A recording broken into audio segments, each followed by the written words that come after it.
This is a day I've been looking forward to for 2.5 years.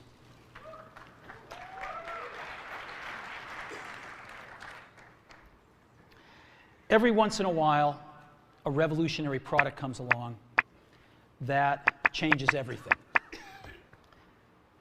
And Apple has been, well, first of all, one's very fortunate if you get to work on just one of these in your career.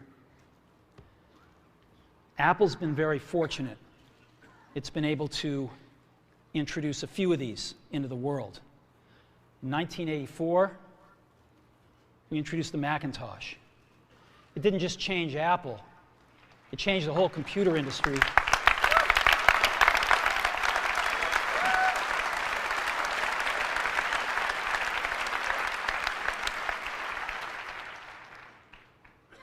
In 2001, we introduced the first iPod. And it didn't just change the way we all listen to music. It changed the entire music industry. Well, today, we're introducing 3 revolutionary products of this class. The first one is a widescreen iPod with touch controls.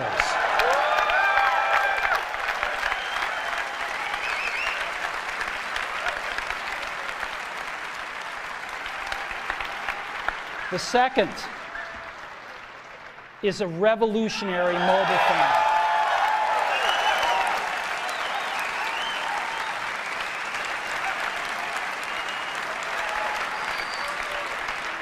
And the third is a breakthrough internet communications device. So, 3 things: a widescreen iPod with touch controls, a revolutionary mobile phone, and a breakthrough internet communications device. An iPod, a phone, and an internet communicator. An iPod, a phone. Are you getting it? These are not 3 separate devices. This is one device. And we are calling it iPhone. Today, Apple is going to reinvent the phone. And here it is.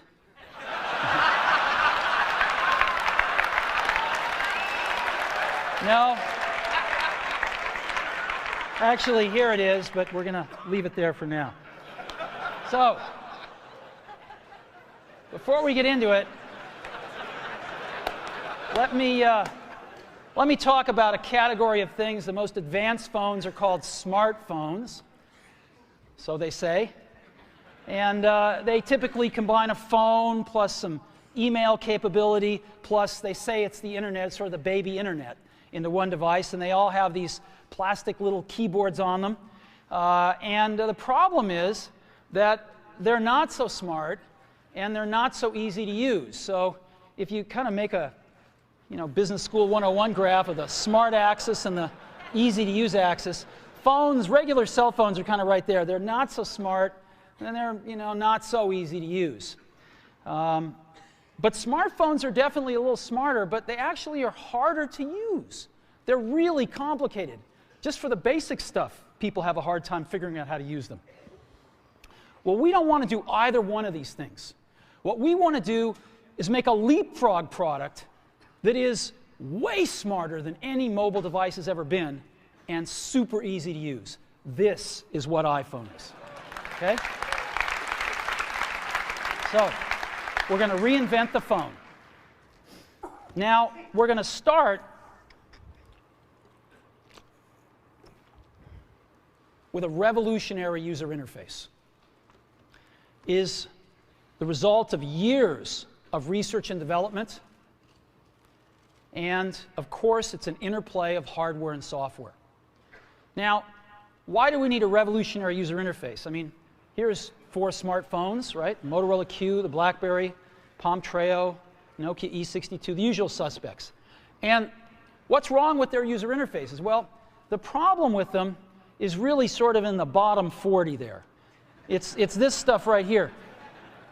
They all have these keyboards that are there whether you need them or not to be there. And they all have these control buttons that are fixed in plastic and are the same for every application. Well, every application wants a slightly different user interface, a slightly optimized set of buttons just for it. And what happens if you think of a great idea 6 months from now? You can't run around and add a button to these things. They're already shipped. So what do?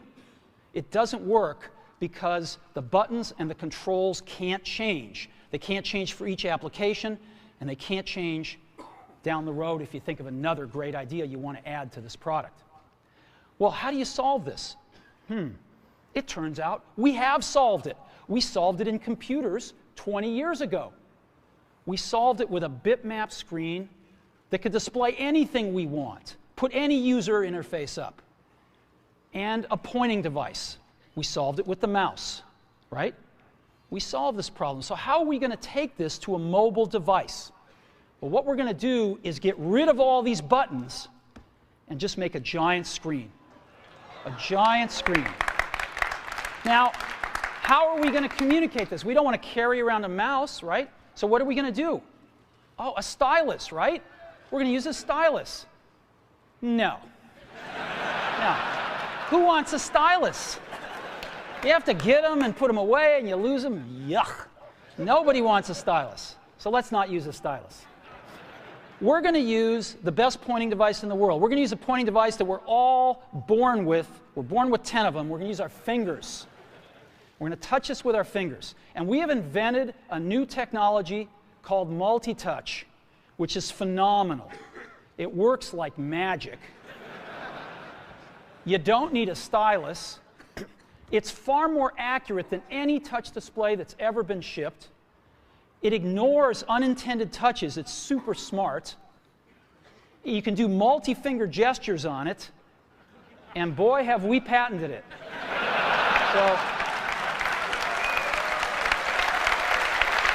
So,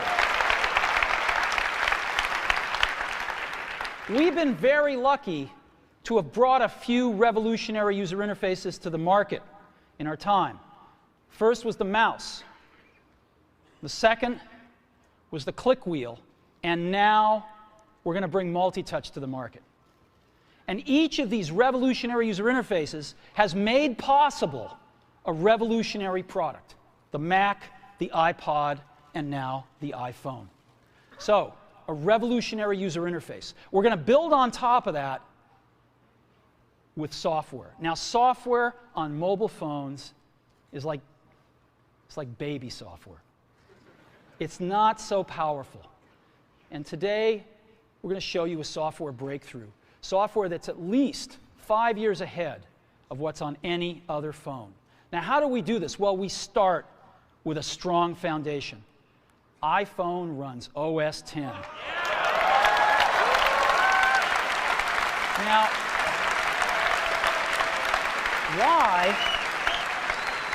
why would we want to run such a sophisticated operating system on a mobile device? Well, because it's got everything we need.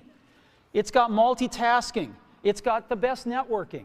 It already knows how to power manage. We've been doing this on mobile computers for years. It's got awesome security. And to write apps, it's got everything from Cocoa and the graphics, and it's got core animation built in, and it's got the audio and video that OS X is famous for. It's got all the stuff we want, and it's built right in to iPhone. And that has let us create desktop-class applications and networking, right?